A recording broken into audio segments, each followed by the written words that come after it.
Hello and welcome to the Science of Self. We're here to talk about the many aspects of who and what we are. This question has been asked by multiple different types of thinkers, people, individuals. We have everything from psychology to philosophy to neuroscientists to biologists to spiritualists.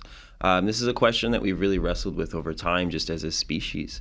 So again, what we're going to try to do is we're going to try to take these multiple perspectives and we're going to begin to merge them into a kind of holistic perspective so that we understand ourselves from multiple different lenses, which is just going to allow us to be able to kind of explore these facets, utilize some of the techniques that are in everything from, psychology and habit formation to neuroscience, understanding how the brain works, how it operates, and then therefore we can start to implement these things, just like spiritual practices of mindfulness. These are going to allow us to naturally understand the self from a particular perspective and then kind of unravel who and what we are from this perspective. And again, allow us to optimize ourselves, optimize the mind-body system from different avenues, right? From different schools of thought, so to speak, and then really dive into who and what we are. So when we talk about the science of self, we really have to define these terms. So when we say self, what do we mean? What is that encompassing? There's a lot of different variations of this, one of them being the kind of psychological factors that are involved. So in this case, how does psychology, academic, analytical, Western thinking define the self? What does that look like? So in that sense, we typify the self. We try to put the self into categories. What are its personality types, the personality traits? What are specific traits that the individual displays in their behavior, in their thought patterns, and various things like that? So this is a very specific aspect of self. And again, allows us to analytically divide, kind of pull apart the self in order to make sense of, the person, right? And then therefore, again, also make modulations, make changes to who and what we are from an analytical perspective. We also have the lens of biology. If we look at something like genetics, how does the body change? How does the body operate? How does the cellular processes that are going on influence who and what we are? We can look at different things like epigenetics, how the body or the genetic expression can change, right, based off of behavior, based off of exposure to stimuli. We see that neurons naturally alter themselves. They change their wiring all the time. They also change and alter their genetic expression. There's something called secondary messenger protein, where one neuron will modulate how the other one expresses DNA. And again, this is going on constantly, how our body responds and behaves. And even if we think about those kind of cyclical patterns of how our body operates in terms of patterns like serotonin and melatonin, how those things fluctuate, control our sleep-waking cycles, all these various things that play a role. And again, by understanding these facets, how do we, let's say, increase melatonin production? What are certain techniques? What are behaviors? What are things that we can do, again, to, if we have a problem with something like our sleep-waking cycle or falling asleep at night, what are practices we can do? What can we do to unlock that from a biological perspective? We can also talk about just the brain in general. We can talk about neural networks. We can talk about how the brain works in association. Understanding how stimulus and response get coupled in the brain, naturally we can then understand how this happens. We can understand how to couple and decouple associations. Naturally, when we think about things like trauma or triggers, those things, they happen automatically. So the thing is, how do we then decouple that? What do we do in order to stop triggers from happening? How do we rewire the brain? And again, how do we understand these mechanisms? So by pulling apart those mechanisms and then beginning to kind of decipher the maze of the mind and how my brain is patterned associations, I can now all of a sudden alter and change my stream of consciousness, right? From a very fundamental point of view, simply by understanding the science of the brain. We can also define the self right? If we're talking about the science of self from spiritual identification. So how do we identify with the greater whole, right? And again, this is from that spiritual sense, we can talk about our existential sense.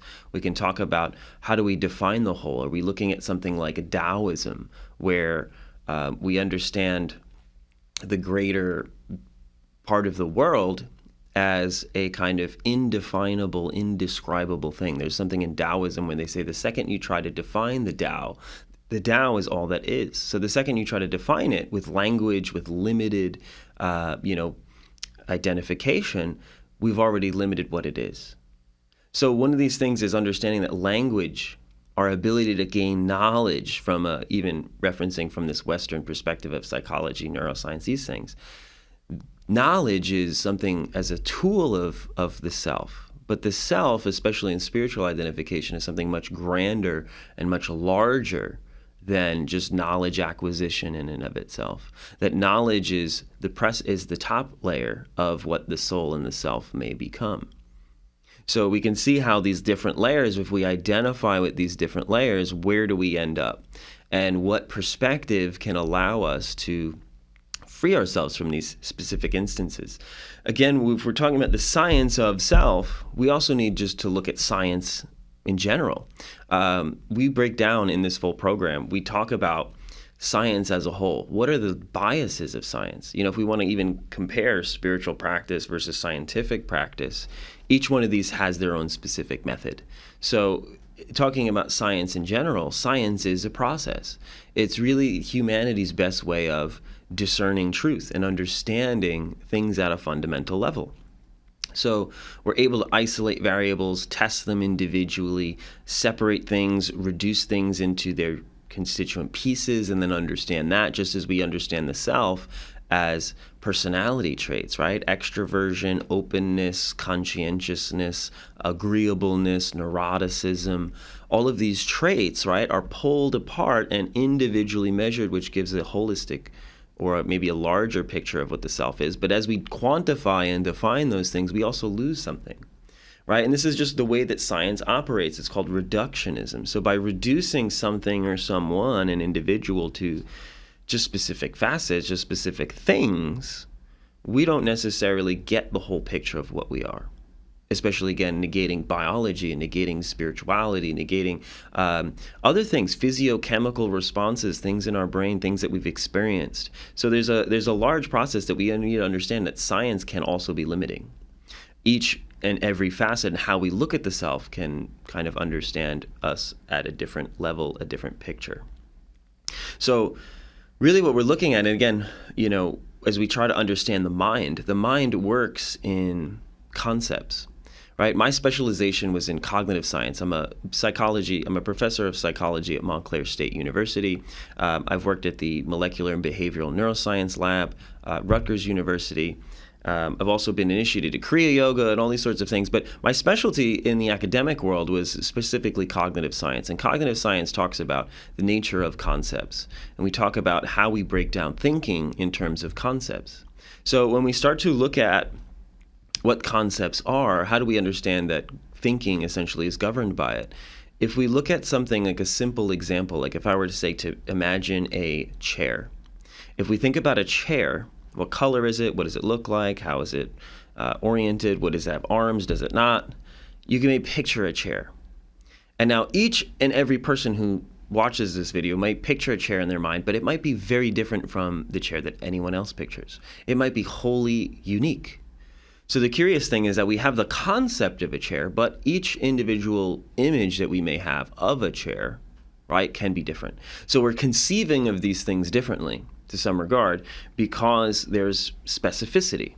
So if my concept of something is different from your concept of something, again, we may have disagreements. Now, this is a simple example when we're talking about a chair, right? But now think about the concept of love. How do I conceive of love? What behaviors mean love to me, right? What sort of things do I need to see? What sort of things do I do? How does it alter my behavior, right? So we are conceiving of love in a specific way. And again, if we don't communicate our differences in these concepts, there can be disagreements, right? So as we start to understand how our thinking is governed by right? Concepts, and especially as well the associations to those concepts. We understand how our brain works, how we start to interpret stimuli, how we start to interpret other people's behavior, our own behavior, all based on this conceptual level of mind. The interesting thing is that we can go even further and to say that not only do we conceive of things like love or, beauty or anything like that, we have a concept of ourselves. We have a concept of who we are. And again, as we conceive of ourselves, we associate particular things with it. We identify specific things with it. So in that regard, now we have a construct. We have something we've created for ourselves, by ourselves. And this is what's interesting, is that if I think I'm a specific type of person in my psychology, now all of a sudden I start to follow through with that. I believe that concept, which I initially created. And in this point, we fall into what is called that self-perpetual process. As I create and define who I am, I live in accordance to it.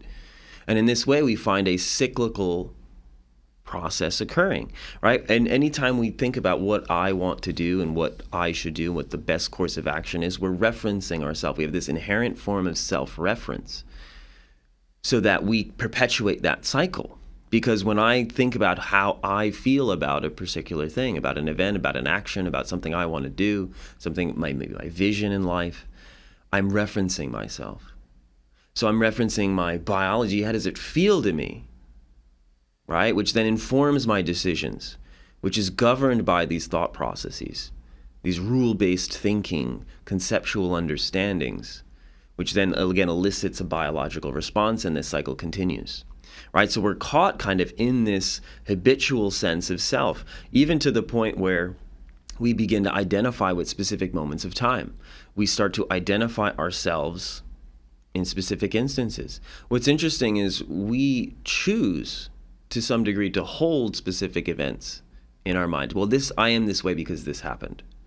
And, I only acted that way because this happened, right? And now all of a sudden we're losing our, what we call in psychology, the locus of control. We're losing our ability to kind of hammer down onto who we are because we're allowing external determinants to create it for us. I am only this way because this happened, right? So again, in that regard, what I like to say is that humans are the holders of time. That we grab onto moments, that specific things that have happened in our lives, and we use that to define ourselves.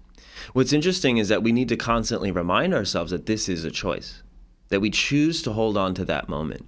And that moment might be a good thing, it might be a bad thing. It might be, well, this negative event had happened, and that's why I'm very cautious around this type of thing. Or that's why I don't take opportunity when this happens. Or why there's a fear response biologically ingrained in our body. Right, when this event comes about. It might be a positive experience, well, I'm this way because, this happened and it was really challenging, but I overcame it, and now you have that sense of courageousness. Now you've ingrained in your body that ability. Now, again, we need to emphasize the fact that negative and positive events happen to all of us, but what we choose to hold, humans as the holders of time, we can emphasize specific moments, we can minimize specific moments, we can call to see what we bring out in ourselves at any particular moment. So we can have a kind of confirmation of self based upon what we select. Again, echoing the kind of cyclical nature of this process. But what arises from this is that we have a kind of momentum, a psychological momentum, that we're moving, our brains and our bodies are moving through space, making choices, making decisions, constantly trying to, understand, grasp, and facilitate ourselves through events of life, through our course of life. What becomes very interesting is that we can start to notice the more mindful we become, why mindfulness is important in regards to and understanding psychology analytically.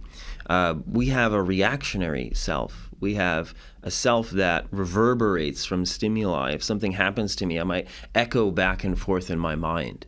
And again, what this is going to do is it's naturally going to create a type of echo chamber. I mean, if we think about what anxiety is in general, it's this rumination. It's this constant thinking about a particular thing. Something's going to happen. This is how it's going to happen, or what's going to happen if, right? And it's this reverberation in the mind that occurs, right? Again, driven by physiological responses, which is, again, driven by interpretations of the environment. Referencing our past, the self-reference. So I reference myself. It helps me react to specific stimuli, and then that incurs thinking patterns, thought patterns, which then induces changes in my behavior. And again, this is that larger process that we can try to take control of. We need to understand, as this momentum is moving, that at any point we can snap and we can come out of this kind of cycle. We need to break this cycle, and there's ways, again, in breaking this cycle, but we can cognitively, to some degree, challenge our conditioning. We can look at how we embody social roles, how we fall into specific ways of acting or being because of what's expected of us. And again, these are all rule-based kind of thinking. We are orienting the self in order to act and react to specific stimuli, whatever that might be, the environment, the people, the places, whatever those things are. But what's really interesting is that, again, we have this cognitive rule set. We also have this biological response, our body responding to specific things, which again is ingrained. But as we start to dissect and understand the mind, we can also start to understand our body responses, and understanding that those bodily responses are encoded in our brain and our body, but only by virtue of stimuli, events, things that have happened to us, how we interpreted those things, how we reacted to them, the outcome that came. And again, by being in motion, the body remembers. The brain and body encode information, right? But our consciousness has the seat of awareness where it can modulate. It can notice things. And this is where it plays a really big role in mindfulness and just the act of meditation, the act of being mindful of how does my body feel in this moment? What is inducing a reaction? Where do my thoughts go when this happens? And really the injection of mindfulness into the Western brain is really, again, helps us create the holistic picture. It's the East and the West. This merger, again, allows us to be more holistic. It allows us to understand ourselves from a grander perspective. So as we kind of utilize mindfulness, we begin to, let's say, usher into the practice of meditation, where we begin to bring the nervous system down. And it's interesting, a lot of times we frame meditation as a spiritual practice. Intellectually, we can even frame it as something like the fact that we're reorienting our nervous system, the fact that we are settling our nervous system. And this is something that's very, very vital and important to do as we're experiencing this psychological momentum, as we're experiencing this constant onslaught of, oh, I have to do this, I have to do that, this is coming and this is happening. But in order to change direction, we need to slow down, right? If you're going to turn a car, we can't turn a car at 90 miles an hour. We naturally have to slow down in order to change direction. So we can think about this in terms of life. If we're trying to change direction in life, we need to first settle and slow down. And this is the role of mindfulness, that it allows us to, again, reorient ourselves and to make better decisions. We make better decisions when our mind is clear, when our emotions are solid, when our emotions are not wildly, varying between specific things. This allows us to have a better seat of control and control that momentum when we're in a more centered state of awareness. So our program goes into how to utilize these practices, how to analyze the mind, how to understand, mechanisms in biology, and then again, optimize ourselves for self-mastery, for understanding ourselves. And even beyond this is that we start to understand that meditation isn't only just a tool in order to maybe allow us to take control of our career goals and enhance our communication, enhance our relationships, but it also allows us to understand the self at a much deeper level. And the importance of this is that we begin to widen our perception. We begin to understand ourselves from a very deep-seated place. which allows consciousness to be a little bit more free. It allows us to come towards what they call, in the Eastern traditions, self-realization. Because as we define the self, typically in our everyday life, well, I like to do this is who I am, this is where I live, this is my job, these are my friends, these are the activities that I like. These are still externalizations of consciousness. These are things that we do in the world. We're externally defining the self. But we need to intrinsically come into and define ourselves for ourselves, within ourselves. This intrinsic sense of awareness is really the power and the seat of consciousness.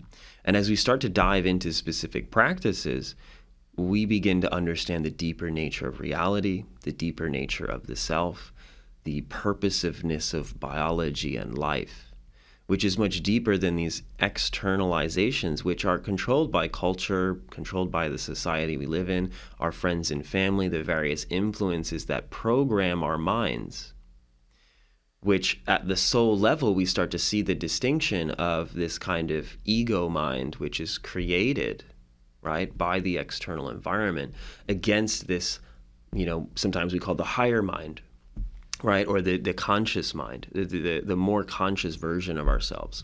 Again, these language distinctions are they can become fuzzy, but again, the more that we dive into these practices in our full program, as we start to elucidate these concepts, we start to really catch them at a deeper level, again, to widen our perspective. How we frame things mentally a lot of times comes from a limited space. And as we are able to reframe the nervous system through mindfulness, we allow ourselves naturally to see the bigger picture. We don't get into small tussles. We don't get into small arguments because we see the bigger picture of things, that I am you and you are me, and we are on a spinning rock in infinite space. We are conscious beings holding resonance, which we give to one another. And as we pass this emotional energy back and forth, when we come into that space of awareness, words almost don't even matter. We can allow people to utilize language and understand that there's a deeper nature of exchange. There's a deeper layer. And as we kind of come to that space of transcendence, we're going beyond this ego mind, and we're understanding ourselves beyond those conditions, right? Again, as we try to naturally understand ourselves, we see that beyond condition, there is an aspect of self that is deeper, that is a part of, again, this natural resonance of the world. And our program goes into some of the deeper physics involved in this when we start to talk about not only how our mind, as we start to internalize our awareness, we gain greater faculty over the environment, not only over our thought patterns, our behaviors, but also over, the environment itself. And the sense of self-mastery that kind of comes out of this, right, which is very, very interesting. When we really talk about getting into consciousness at a deep level, we're talking about interfacing with the fabric of reality. So as we dive into that, we understand these mechanisms of mind and body. We say, okay, well, if my mind can control my biological responses can then alter themselves. Now, all of a sudden, the way that it echoes back to mind and echoes back into this holistic understanding and nature of the self. And this is ultimately where we want to go with this program. We break down the mind of the maze, or the maze of the mind, I should say, right? And then we come into this different space. The curious part is that if we want to really fully realize ourself, we need to let go of ourself. Because again, as we said, with condition, with conceptual thinking, this is who I think I am, who I believe myself to be. Again, based off these external conditions, I've created a limited window. And just like I were to define the Tao, as I were to define God, if I were to try to define what I believe this universal energy is, the second I start to define it limitedly, right, or finitely, I am now limiting who I am. I'm limiting what the world is. If I try to describe God, I might only hit on one aspect. And again, what I can say in a specific instance, even if we were to have a 3-hour conversation, can we encapsulate what God is? Can we encapsulate what we are, who you are in a 3-hour conversation? The interesting thing is that as we live our lives, it's the unfolding of the self. It's the self-realization. It's this aspect that we are constantly learning about ourselves, modulating ourselves. And as we get older, we get wiser, and we begin to open and broaden who we are and what we are.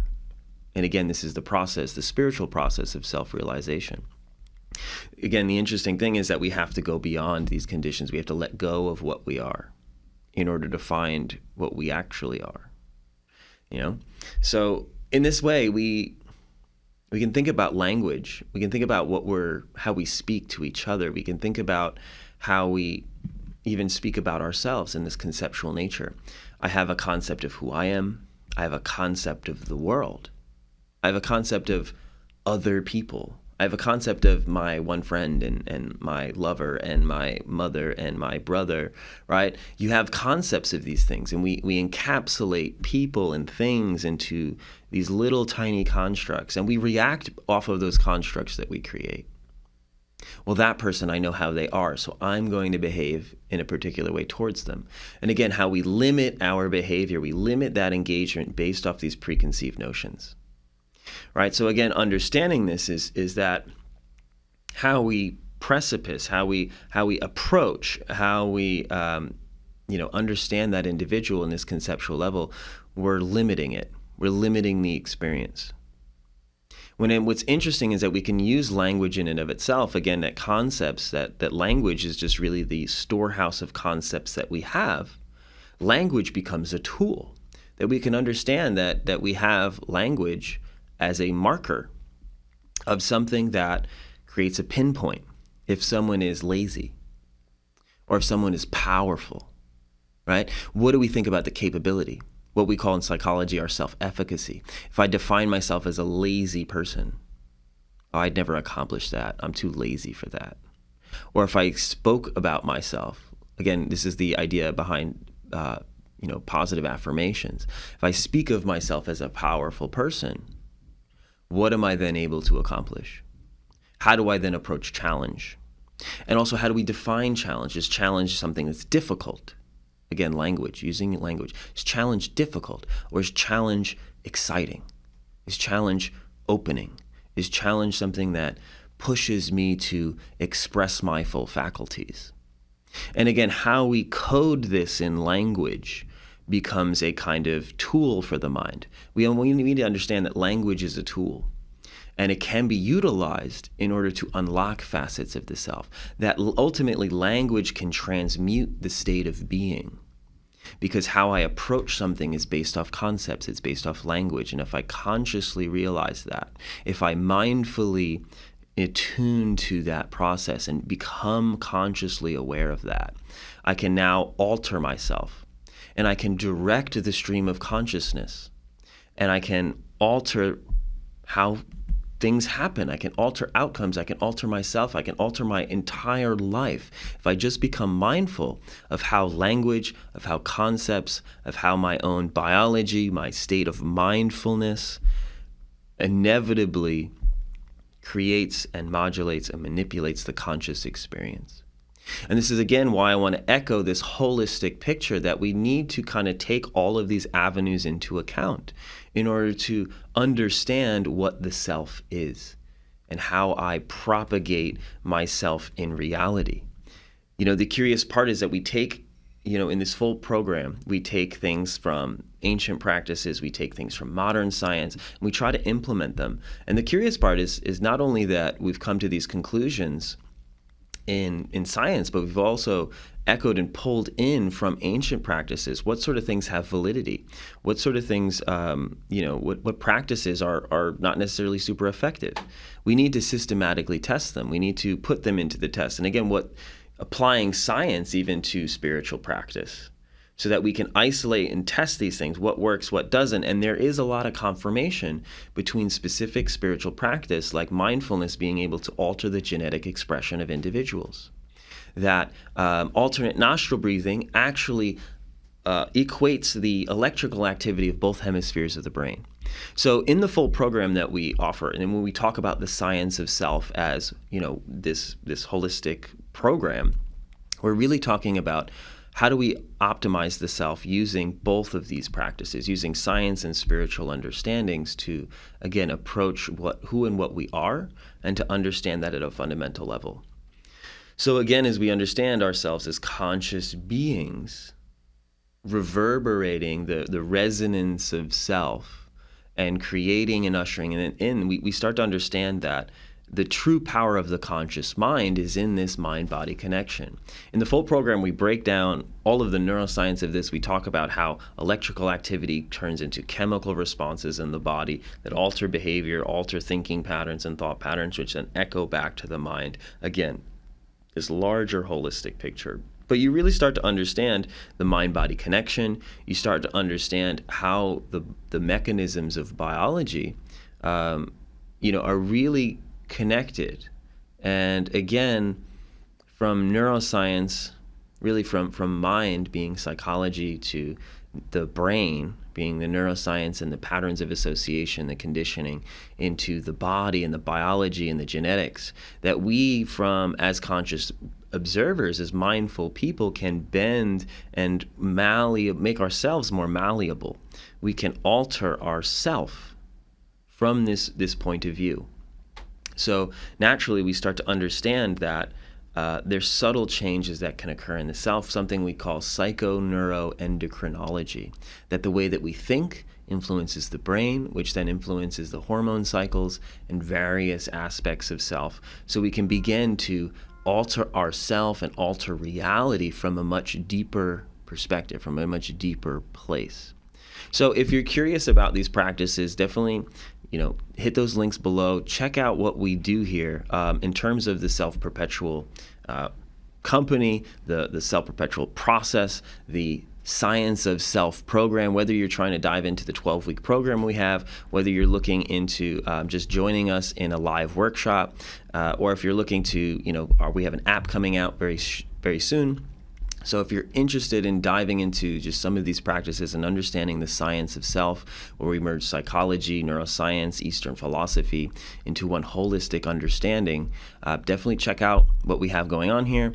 Dive in, and if you're really into expanding your conscious awareness, into optimizing yourself, into understanding the mind-body connection, dive in with us, join us, come along for the ride, and learn about the science of self.